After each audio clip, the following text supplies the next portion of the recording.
राधे राधे, हरे कृष्णा। कैसे हो आप सभी लोग? आशा करती हूँ आप सभी परम मंगल में होगे, स्वस्थ होगे, अच्छे होगे। और आज की वीडियो प्रारंभ करने से पूर्व आप सभी को जय जय माता दी। कैसे चल रहे हैं आपके नवरात्रे?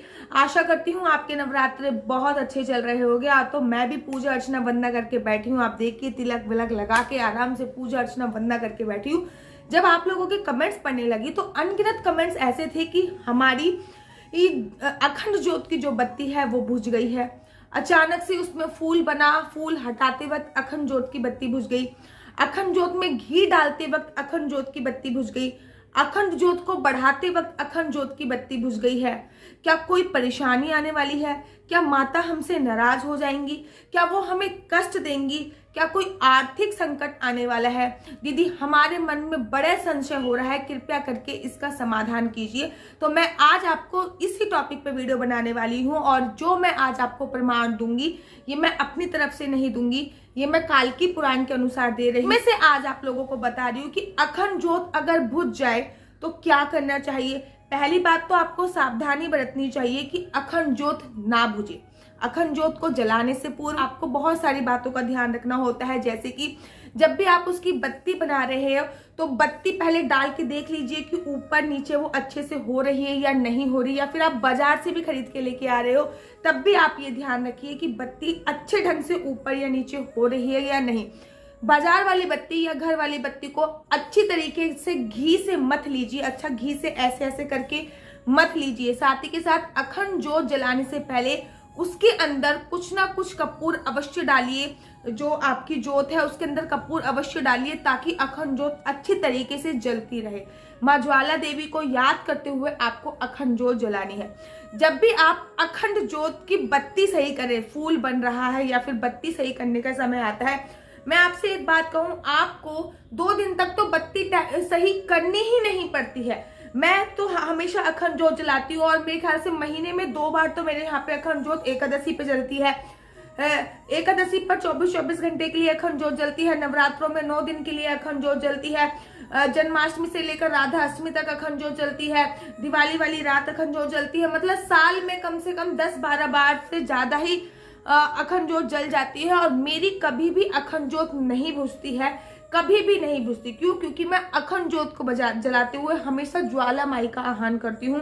आपको ये नहीं कि आपको कोई मंत्र बोलने हैं, ये करना है, वो सिंपल तरीके से जय ज्वाला मैया मैं आपका आह्वान करते हुए अखंड ज्योत जला रही हूँ। आप आइए, 9 दिन तक हमारे घर पे विराजमान होइए। आह्वान करते हुए आपको अखंड ज्योत जलानी होती है। दूसरी बात, उस अखंड ज्योत की आपको डेली पूजा अर्चना वंदना करनी होती है। उस पर तिलक लगाना होता है, उस पर कुमकुम लगाना होता है, उस पर अक्षर डालने होते हैं, क्योंकि वो एक ज्वाला मैया का ही रूप होती है, एक देवी का ही रूप होती है। ये भी करना होता है। साथ ही के साथ जब आप बत्ती बढ़ा रहे हो तो मैंने कहीं एक वीडियो देखी थी, उन्होंने कहा था कि पीछे से बत्ती जला लो, आगे से बत्ती को बुझा दो, फिर बढ़ा के फिर जला लो। ऐसा नहीं होता है। अखंड का मतलब होता है वो अपनी जगह से हिल नहीं सकती है और वो बुझ भी नहीं सके, वो अखंड ज्योत होती है। ठीक है, जब आप बत्ती बढ़ा रहे हो तो आपको इस बात का भी विशेष तौर पे ध्यान देना है। अगर आप कहोगे तो मैं प्रैक्टिकल करके भी दिखा दूंगी। मेरे घर पे अभी भी अखंड ज्योत जल रही है। अखंड ज्योत को जब भी आप बढ़ाओ, ऊपर से आप उसका जो काला काला सा होता है, ऊपर से आप उसका कोयला हटाने से पूर्व काले काला वो हटाने से पूर्व आप उसको बढ़ा लीजिए और कम से कम 1 या 2 सेकंड तक उसको जलते रहने दीजिए। जो नीचे का हिस्सा जल जाएगा, नीचे की ज्योत जल जाएगी, तो फिर ऊपर का जो कालिया सा है वो आप हटा दीजिए। लोग क्या कहते हैं, ऊपर का कालिया वो हटा देंगे और बत्ती में फिर कुछ जगह ही नहीं बचती है और बत्ती बुझ जाती है। दूसरी बात, जब भी आप अपनी अखंड ज्योत बढ़ा रहे हो तो आपको इस बात का भी ध्यान रखना है कि आपको एक दिया जला के अलग से रख लेना है। वो आपको अखंड ज्योत से ही प्रज्वलित करना है। क्या होता है कि आपने अखंड ज्योत से एक दिया जला लिया, अखंड ज्योत का थोड़ा सा तेल लिया और एक रुई का दिया जला लिया और वो उसकी जगह जला लिया कि अगर अखंड ज्योत बाई चांस बुझ जाती है तो फिर ये दिया उसकी जगह जल रहा है, हम इसी दिए से दिया जला लेंगे, तो उसको भी खंडित अवस्था में नहीं माना जाता, खंडित नहीं माना जाता। खंडित ज्योत क्या होती है? जो बिल्कुल पूरी तरीके से शांत हो चुकी होती है, उसका एडिशनल में भी कुछ नहीं होता। लेकिन अगर हमने एडिशनल में एक दिया जला रखा है बत्ती को ठीक करते हुए, तो फिर परेशान होने की कोई आवश्यकता नहीं है। मैंने श्रीधाम वृंदावन से जिन गुरु से भागवत सीखी थी, उन गुरु ने 6 साल से, उन गुरु जी ने 6 साल से अखंड जोत जला रखी थी। 6 साल हो गए थे और वो 6 साल में कभी नहीं बुझी थी। वो हमेशा यही करते थे कि जब भी उसकी बत्ती वो ठीक करते थे या फिर उसका जो ऊपर का काला काला वो हटाते थे, तो वो हमेशा ही यही करते थे कि वो एक एडिशनल दिया जला लेते थे उसी के स्थान पे। तो अगर बत्ती करते वक्त, आगे बढ़ाते वक्त वो बुझ जाती है तो वो एडिशनल दिया जल रहा होता है। अब अगर आपकी बत्ती बुझ चुकी है तो पुराण में क्या क्या लिखा हुआ है, अगर आपकी बत्ती बुझ जाती है तो फिर आपका दिया खंडित नहीं हुआ है, आपकी जोत खंडित नहीं हुई है, उसकी जो बत्ती है वो खंडित हो गई है। आपको उस बत्ती को निकाल देना है। उस बत्ती को निकालने के तत्पश्चात आपको वो बत्ती किसी भी गमले वगैरह इत्यादि में डाल देनी है। उसी तेल में आपको दूसरी बत्ती लगानी है, उसी तेल में आपको दूसरी बत्ती लगानी है और फिर जो माता रानी का आरती वगैरह करते हैं उससे आप वो दिया जला सकते हो। जो आरती वाला दिया होता है ना, वो अलग जलता है, तो उससे वो आप दिया जला सकते हो। दूसरी बात, जब भी आपकी वो बत्ती बुझ गई है तो आपको थोड़ा सा गंगा जल लेना है, गंगा जल चारों तरफ उसके डाल देना है, माता रानी से क्षमा याचना मांगनी है।